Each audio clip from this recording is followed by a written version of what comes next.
So Apple closed at, what was it, $172.42 on April 8th, 2025. It makes you wonder, what's really going on with them? Yeah, beyond the stock ticker, right? Exactly. We've got all this info here, analyst reports, even some of their ads. Today, we're diving deep into Apple. Not just as a tech giant, but as a potential investment long-term. Like, how would Warren Buffett approach this? That's the mindset we're taking today. Early April 2025 snapshot of Apple, really digging into it. Cutting through the noise, got to understand those fundamental value drivers. We're going to explore 6 key areas, almost like peeling back the layers of an onion, to use a cliche. Works for me.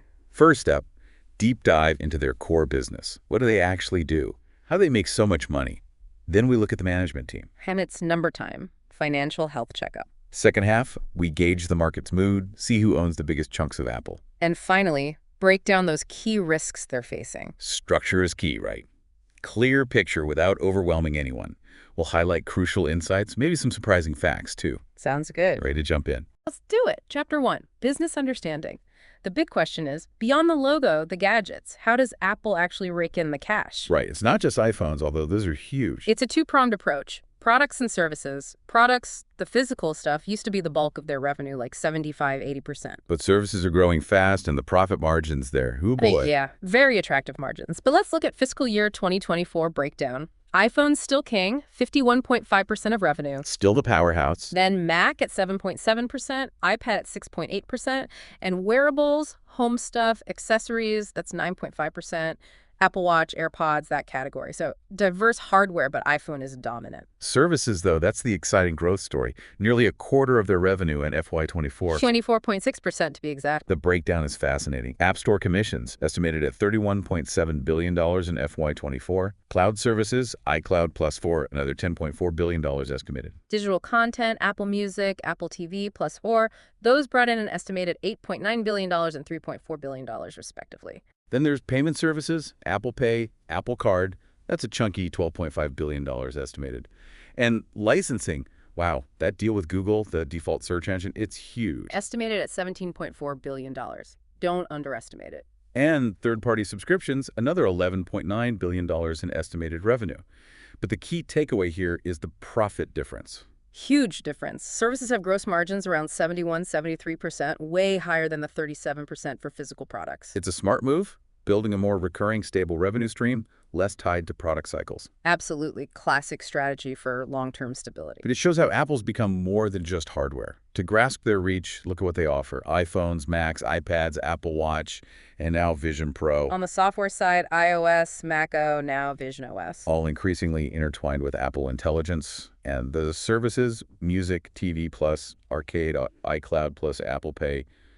It's an interconnected web. A very sticky web, and it's propelled Apple to dominance. We're talking one of the largest, most valuable companies globally. Market cap recently around $2.7 trillion. Hard to even grasp that number. They're number 2 in global consumer electronics retail volume, 14% share in 2023. In the global smartphone market, also number 2 at about 16% share, but in the U.S. They rule the U.S. Over 50% market share. And their brand, most valuable on the planet, estimated at $574.5 billion in 2025. Staggering. And they have a huge physical presence, too, over 535 retail stores worldwide. It's not just luck, though.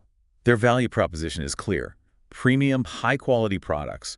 They nail innovative design, user-friendliness, and seamless integration. The performance, especially with their custom Apple Silicon, is a big draw.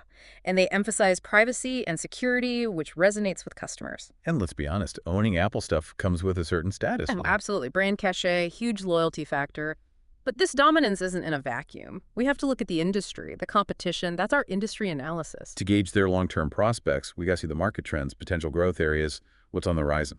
Well, AI is huge, obviously. Apple Intelligence is their play, integrating it across all platforms. Then you've got extended reality, XR. That market's projected to explode, could be over $300 billion by 2025. And Apple's jumping in with the Vision Pro. A bold move, pricey though. Their services expansion, that subscription model, is key for them.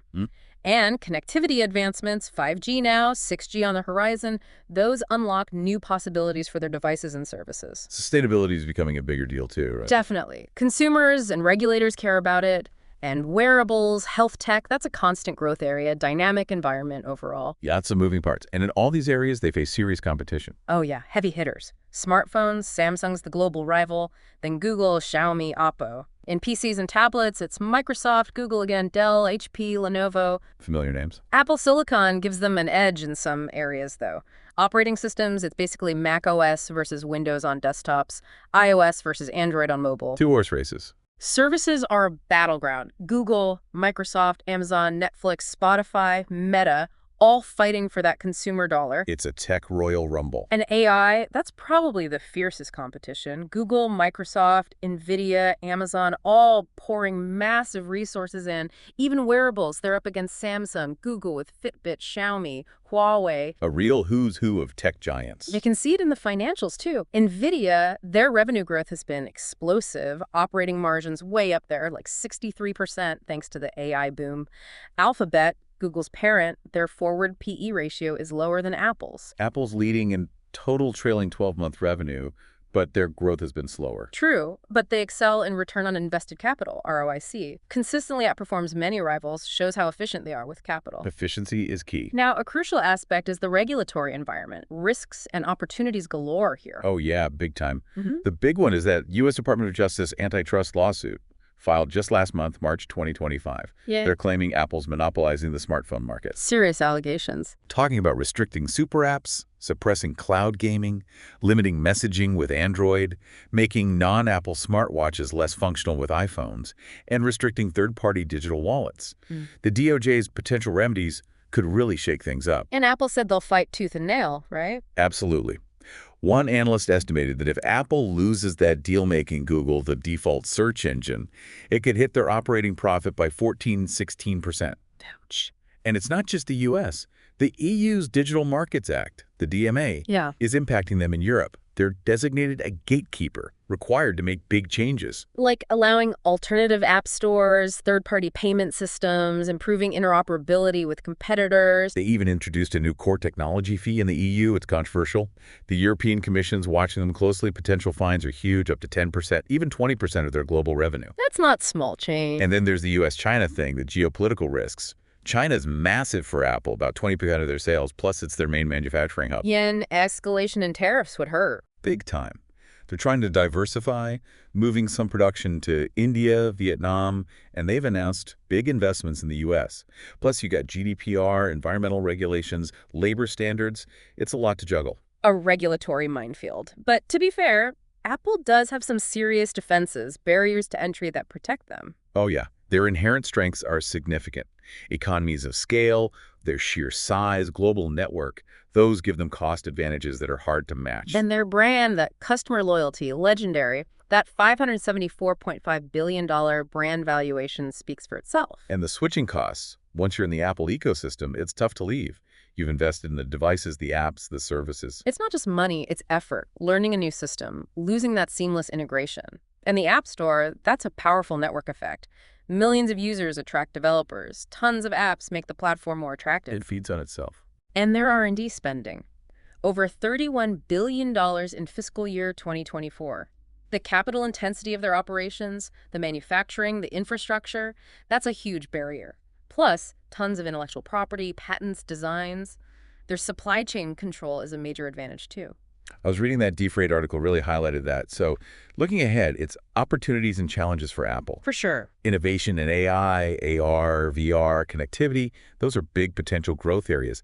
The global middle class is expanding, more people wanting tech. But the competition is fierce, and the regulatory geopolitical pressures, those aren't going away. It's a tightrope walk. Yeah. And what's fascinating is how antitrust actions and the DMA could impact Apple's moat, that competitive advantage. They're targeting that controlled ecosystem, which drives those high switching costs, those network effects. If they have to open up, it could shake things up. More consumer choice, but maybe less pricing power for Apple, less control over the user experience. And their strategic shift is interesting, too. Scaling back Project Titan, the electric car thing, focusing more on AI, Apple Intelligence, and XR with Vision Pro. Doubling down on what they're already good at, enhancing that profitable ecosystem, driving those hardware upgrades. Makes sense. Okay, let's move on to Chapter 2, Management Evaluation. Not just the business itself, but the people running it. Tim Cook and his team, how are they doing? Tim Cook's been CEO since 2011. That's a long time in tech. He's overseen some huge milestones, Apple becoming the first trillion, then multi-trillion-dollar company. Great track record. And before that, he was COO, restructured their supply chain. That was a key move. Under him, they launched the Apple Watch, AirPods, grew the services massively. They've stuck with a functional organizational structure, specialists in each area. Works for them. But how about crisis management? That's a test of leadership. Right, like the FBI encryption fight in 2016. Cook took a hard line on privacy, reinforced their brand image. But it did raise questions later about their cooperation with governments in other situations. Then the supply chain chaos during COVID. They seem to handle that pretty well, though the scrutiny on their labor and environmental practices continues. And now the antitrust stuff, the regulatory actions, those are big challenges. Even going back to the U.S.-China tariff threats, they've been trying to adapt. In terms of communication, they do the usual earnings calls, SEC filings, ESG reports, but they're secretive about future products, smaller acquisitions. They keep things under wraps. Classic Apple, tight-lipped. There have been some questions about data access requests, like in the UK, and shareholder access to the board seems limited. We do get info on governance and executive pay in their proxy statements, though. So how's their ethical reputation? Privacy's their big thing. They made that clear with the FBI case. But they do collect user data for ads, and their compliance in China has been questioned. On the environment, they've got ambitious goals, carbon neutrality by 2030, recycled materials, phasing out hazardous stuff. They've got the supplier code of conduct, audits, reports on labor practices, but they still get criticism, like the Foxconn stuff, conflict minerals. Diversity and inclusion. Tim Cook's been vocal about it. They publish reports, pay equity goals. He's also taken stances on social issues, LGBTQ plus rights, immigration. So, are they honest, capable, shareholder-oriented? Capable, definitely. Their financial success proves that. Honest, it's more nuanced, they aim for ethical, but operate in a complex world. And shareholder-oriented. Oh yeah, profits, buybacks, dividends, executive compensation, they tick those boxes. It's a different leadership style compared to Steve Jobs. Cook's more democratic, operational, focus on execution. Jobs was the visionary, the driving force. Different strengths, different trade-offs. Stability versus disruption, you could say. And there's that tension between their stated values and business realities. Privacy versus data collection, environmental goals versus repairability, ethical sourcing versus global supply chain complexities, all potential reputational risks there. Definitely things to consider. Okay, let's move on to the numbers. Chapter 3, Financial Health, early April 2025 snapshot. Market cap around $2.59, $2.73 trillion, down from earlier highs. PE ratio, trailing 12 months, around 27.4. Forward PE, 23.5, 24.8, higher than their historical averages. PEG ratio, factoring in earnings growth, around 1.6, 1.7. Revenue growth has slowed down. Q1 FY25 up 4% year-over-year. Previous quarter was 6%. But full year FY24, they actually had a slight decline, 0.8% year-over-year. FY23 was down 2.8%. Management's guidance for the March 2025 quarter is low to mid-single-digit growth. Not exactly inspiring. But their profit margins are still great. Gross profit around 46, 47%. And as we said, services have those higher margins over 70%. Operating margin 32, 34%. Net profit margin 24, 25%. Healthy numbers. Debt-to-equity ratio is high, though, around 145% or 1.87. Total debt, almost $97 billion as of December 2024. But they churn out cash. Free cash flow, FY24, $108.9 billion. Trailing 12 months, $93.8 billion. Price to free cash flow is in the high 20s, low 30s. Price to book ratio is sky high, 39.61. Asset-light model, share buybacks, that's reflected there. So are they profitable with a strong balance sheet? Profitable, definitely debt is high, but they can manage it with that cash flow. Seems strategic, not distressed. It does make you wonder about that disconnect, though. Slowing growth, but still a premium valuation. Maybe the market expects a turnaround, or they're putting a premium on their business quality, their moat, that capital return. Interesting. Let's look at financial stability longer term. Earnings consistency over the past 5-10 years. How's that look? Diluted earnings per share, generally upward trend. $2.31 in FY15, up to $6.08 in FY24. But there have been dips, reflecting product cycles, economic conditions. Like FY16, FY18, 19, FY23, 24. Right. Big jump in FY 2021, though. Net income follows a similar pattern. And their dividend, they resumed paying it in 2012. Consistent quarterly payments, annual increases for the past 13, 14 years. Recent growth has been 4-5%. 10-year average is closer to 8%. Low payout ratio, around 16%. Suggests room for future increases. Debt management, they've been using a lot of debt, almost $97 billion currently. Increased significantly since 2013, peaked in FY 21-22, slight decline recently. Seems like they're using it for buybacks while keeping cash reserves. Debt coverage ratios are strong. Operating cash flow covers their debt. Interest coverage is very high. Working capital efficiency. This is where it gets interesting. They actually have negative working capital. Current liabilities are higher than current assets. Their current ratio is below 1.0, around 0.92 as of December 2024. And a negative cash conversion cycle around -68 to -73 days. What's going on there? It's a sign of extreme efficiency. They collect from customers long before they have to pay suppliers. Low days sales outstanding, high days payables outstanding, boosts cash flow, contributes to that high ROIC. So volatile earnings, unmanageable debt. No to both. Some cyclicality, but not excessive volatility. Debt is high, but manageable with their profits and cash flow. It's strategic, not a sign of trouble. Okay, before we jump into the second half, let's take a quick break. I want to talk to you about how you can get in-depth stock analysis anytime you need it. Imagine getting a full report, a transcript like this one, even a video on any stock instantly. And you can tailor it to your knowledge level, dig as deep as you want into those key areas we're discussing. That's what Stock Analytics AI is building. Actually, it's even more than that. We're creating an interactive platform where you can ask questions about stocks and get insightful answers. A voice-controlled stock screener to find opportunities based on your criteria. You can analyze your portfolio, identify risks, even stress test it against different market conditions. It's the future of financial intelligence, and you can be a part of it. Head over to stockanalytics.ai today, check out the demo, see what it can do. We've opened our waiting list for beta users with 50% discounts for early access. You can even invest in the future of Stock Analytics AI. Don't miss out. Sign up now at stockanalytics.ai. That's stockanalytics.ai. And we're back to our deep dive on Apple. Now it's Chapter 4, Market Sentiment. What's the mood around Apple stock right now, early April 2025? It's a mixed bag. Stock's down about 20% from its February highs. Tariffs are a concern, the DOJ lawsuit's looming, growth is slowing. Some worry they're behind in AI. And that valuation, it's still high. But it's Apple. A lot of investors still love them. The brand, the ecosystem, the profits, those buybacks. Remember that $110 billion buyback they announced in May 2024? Some see this dip as a buying opportunity. What are the analysts saying? Generally bullish, moderate buy-to-buy ratings. Average 12-month price target suggests 30–40% upside. But there's a huge range. From the 180s to the 340s, shows the uncertainty about their future. Makes sense. Even Dan Ives, the Apple Bull, lowered his target, citing tariffs and weaker demand. Other targets are in the 250s to 260s. Morningstar's fair value estimate is way lower, $160. Big spread. Yeah. Recent news has definitely impacted sentiment. That DOJ lawsuit, when it dropped in March, that hurt. Lots of uncertainty about the impact, the penalties, legal costs, the EU's DMA, the tariff threats. Those are headwinds too. Makes sense. Apple Intelligence launching, that's seen as crucial potential upgrade cycle. Now it's coming to Vision Pro too. But Vision Pro itself, high price, niche appeal, missing some key apps, so not expected to move the needle financially in the near term. Fair enough. Their Q1 FY25 earnings beat expectations though, revenue and EPS. Services were strong, offset weaker iPhone sales.